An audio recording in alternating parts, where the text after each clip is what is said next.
जिन नन्हे से कंधों पर स्कूल बैग के बोझ के जगह गैस सिलेंडर का बोझ हो और उस बोझ को संभालने के बाद क्रिकेट के मैदान पर आकर अपने सपनों का बोझ उठाना हो, ये शायद वही लोग कर पाते हैं जिनके अंदर जुनून होता है, जिनके अंदर ये यकीन होता है कि एक दिन वो इसी सपने को पूरा करके अपने कंधों पर अपनी क्रिकेट टीम का बोझ उठाएंगे।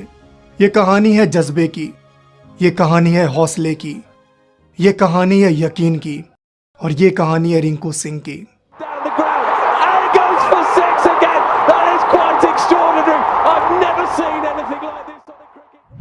दिन था 12 अक्टूबर 1997 का, जब अलीगढ़ में एक छोटी सी गैस एजेंसी में काम करने वाले खान चंद्रा सिंह और वीना देवी के घर रिंकू सिंह नाम का एक हीरा ने जन्म लिया। अपने 5 भाई बहनों में रिंकू तीसरे नंबर पर थे। बचपन से ही क्रिकेट उन्हें अपनी तरफ खींचता था, लेकिन रिंकू के घर की माली हालत इतनी अच्छी नहीं थी कि वो क्रिकेट खेल के अपने सपने को पूरा कर सके। लेकिन जिनमें हिम्मत होती है ना, उनके सामने कोई भी मुश्किलें बड़ी नहीं होती है। जैसा कि हमारे देश में हर लड़का अपने क्रिकेट की शुरुआत टेनिस बॉल से करता है, ठीक उसी तरह रिंकू ने भी अपने क्रिकेट की शुरुआत अलीगढ़ की तंग गलियों से किया। गलियों में ही क्रिकेट खेलते हुए रिंकू ने टेनिस क्रिकेट में अपना नाम बना लिया। अक्सर अपने भाइयों के साथ वो बड़े बड़े टेनिस बॉल टूर्नामेंट खेलने जाते थे, जबकि उनके पिता इन चीज़ों के सख्त खिलाफ थे और क्रिकेट खेलने के लिए रिंकू को पीटते भी थे। वो चाहते थे रिंकू कुछ पैसे कमाए जिससे घर चलाने में आसानी हो, जिसके लिए पिता ने रिंकू की जॉब एक कोचिंग में स्वीपर के तौर पर लगा दिया। यानी जिन हाथों में बैट होना चाहिए था, उसी हाथों में अब झाड़ू पोछा आ गया था। लेकिन रिंकू के हाथों में झाड़ू लगाना नहीं, बल्कि बड़े बड़े ग्राउंड पर लंबे लंबे छक्के मारना लिखा था। इसी वजह से शायद रिंकू ने इस काम को करने से मना कर दिया। रिंकू ने यह तय कर लिया था कि कैसे भी करके उन्हें अब क्रिकेट में ही अपना करियर बनाना है। क्रिकेट में करियर बनाने के लिए लेदर बॉल से खेलना जरूरी था। जिस हिसाब से रिंकू के घर की फाइनेंशियल कंडीशन थी, उस हिसाब से प्रोफेशनल क्रिकेट खेलना रिंकू के लिए बिल्कुल भी आसान नहीं था। पर कहते हैं ना कि जहां चाह है वहां राह है। रिंकू ने अपनी गरीबी को क्रिकेट खेलने में कभी आड़े आने नहीं दिया और किसी प्राइवेट एकेडमी के बजाय गवर्नमेंट स्टेडियम में प्रोफेशनल क्रिकेट की ABCD सीखना शुरू कर दिया। रिंकू सिंह के टैलेंट पर कोच मसूद अमीनी की नज़र पड़ी। उन्होंने रिंकू को प्राइवेटली कोचिंग देना शुरू किया। कोच मसूद अमीनी रिंकू को बड़े बड़े टूर्नामेंट में खेलने के लिए भेजते थे, जिससे रिंकू के खेल में निखार आए। हालांकि इन टूर्नामेंट में खेलने में बॉल फीस ली जाती थी, जिसे रिंकू अपने बड़े भाइयों से पैसे मांग कर देते थे।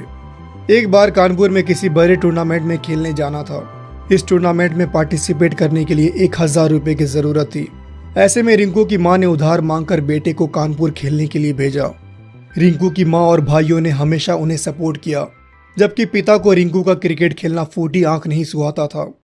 पिता की सख्ती नरमी में तब तब्दील हुई जब एक बड़े टूर्नामेंट में मैन ऑफ द सीरीज में जीती बाइक को रिंकू ने अपने पिता को गिफ्ट किया, ताकि उन्हें सिलेंडर की डिलीवरी में आसानी हो। 16 साल की उम्र तक रिंकू ने अंडर 16, अंडर 19 और लिस्टे में डेब्यू कर लिया था।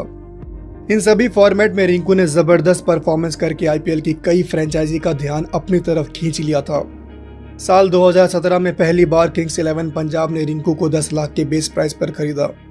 ये रकम उस वक्त रिंकू के लिए बहुत बड़ी थी। इन पैसों से रिंकू ने सबसे पहले अपने पिता के कर्ज को उतारा।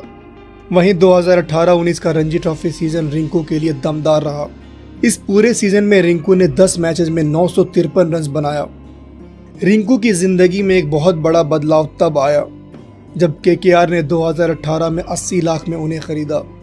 इतनी बड़ी रकम मिलना रिंकू और उनकी फैमिली के लिए सपनों के जैसा था।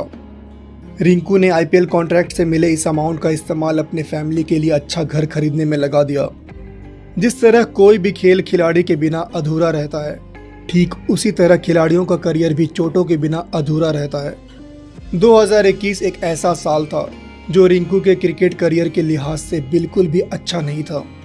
IPL से जस्ट पहले ही फर्स्ट क्लास मैच के दौरान 2 रन लेने के चक्कर में रिंकू के घुटने में चोट लग गई, जिसकी वजह से रिंकू को 6 महीने क्रिकेट से दूर रहना पड़ा।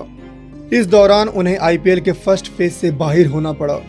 रिंकू और उनके फैमिली के लिए ये एक दुख की घड़ी थी, क्योंकि रिंकू ही घर के सोल अर्निंग मेंबर थे। हालांकि KKR मैनेजमेंट ने इस दौरान उनकी काफ़ी मदद की।